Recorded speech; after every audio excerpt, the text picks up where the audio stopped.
సార్వత్రిక ఎన్నికల ప్రచారానికి మించి హాసన్ ఎంపీ ప్రజ్వల్ రేవಣ್ణ రాసలీలల వీడియోస్ను కర్ణాటకను కుదిపేస్తున్నాయి. ప్రజ్వల్ రేవಣ್ణ స్వయాన మాజీ ప్రధాని దేవేగౌడ మనవడు, మాజీ సీఎం కుమారస్వామి అన్న కుమారుడు కావడంతో కలకలం రేపాయి. అయితే ప్రజ్వల్ యువతులను ప్రలోభాలకు గురిచేసి లైంగిక దాడి చేశారనే ఆరోపణలు సంచలనంగా మారాయి. 33 ఏళ్ల ప్రజ్వల్ దాదాపు 3000 అశ్లీల వీడియోలు తీసినట్టుగా సోషల్ మీడియా హోరెత్తిస్తోంది. తాజాగా ఈ కేసులో మరో సంచలనం బయటపడింది. ప్రజ్వల్ దాష్టికానికి బలైన 47 ఏళ్ల మహిళ అశ్లీల వీడియోలు వైరల్ అయిన తర్వాత సాహసం చేసి పోలీసులకు ఫిర్యాదు చేసింది. బాధిత మహిళ వేరెవరో కాదు, ప్రజ్వల్ తల్లి భవానీకి ఆమె స్వయాన మేనత్త కుమార్తె.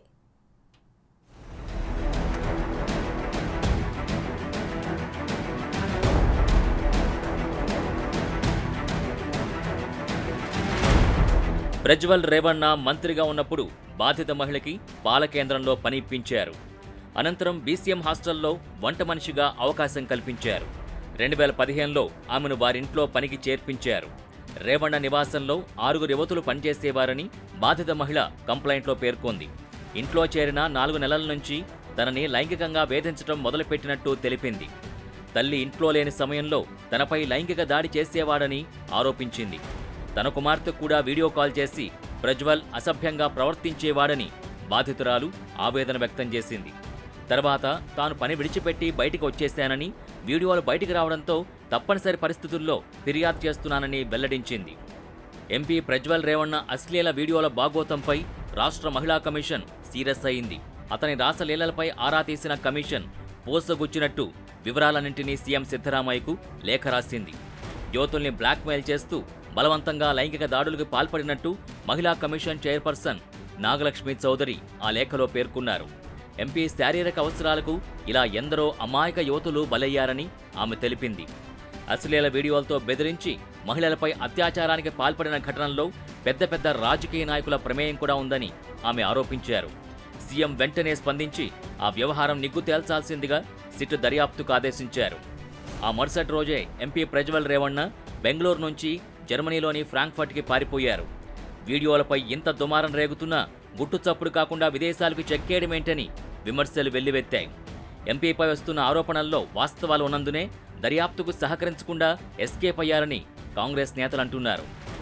మరోవైపు అమ్మాయిలకు తెలియకుండా వీడియోలు తీసి వాటి ఆధారంగా వారిని బెదిరించి ప్రజ్వల్ రేవಣ್ణ లొంగదీసుకున్నాడని ఆరోపణలొస్తున్నాయి. ఏకంగా 3000 వీడియోలుంటాయని ప్రచారం జరుగుతోంది. పెన్ డ్రైవ్లోని ఆ వీడియోలన్నీ విపరీతంగా షేర్ అవుతున్నాయి. ఈ పెన్ డ్రైవ్లో ఉన్న బాధితురాల వీడియోలు వైరల్ కావడంతో ఆత్మహత్యాయత్నం చేసినట్టు వార్తలొచ్చాయి.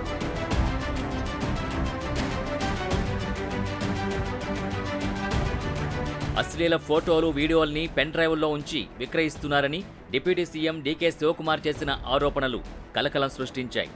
కుమారస్వామి కొద్ది నెలల కిందట ప్రదర్శించిన పెన్ డ్రైవ్లో అటువంటి వీడియోలే ఉండి ఉంటాయని డీకే అన్నారు.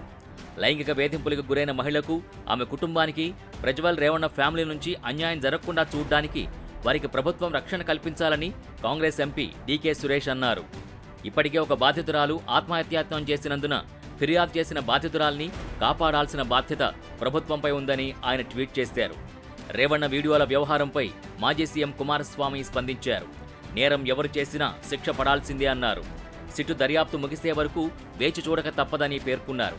ప్రజ్వల్ రేవణ్ణను విదేశాల నుంచి రప్పించే బాధ్యత సిట్దేనని కుమారస్వామి అన్నారు.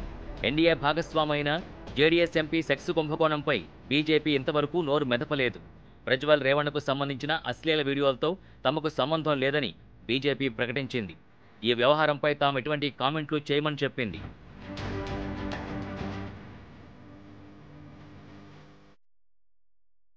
ఇదిలా ఉండగా కర్ణాటకలోని హుబ్బಳ್ಳಿలో రేపు జరిగే జేడీఎస్ కోర్ కమిటీ సమావేశంలో సెక్స్ స్కాండల్ ఆరోపణలు ఎదుర్కొంటున్న ప్రజ్వల్ రేవణ్ణపై చర్యలు తీసుకుంటారనే సమాచారం అందింది. ఆయన్ని పార్టీ నుంచి దాదాపుగా బహిష్కరించినట్టేనని విశ్వసనీయ వర్గాలు తెలిపాయి.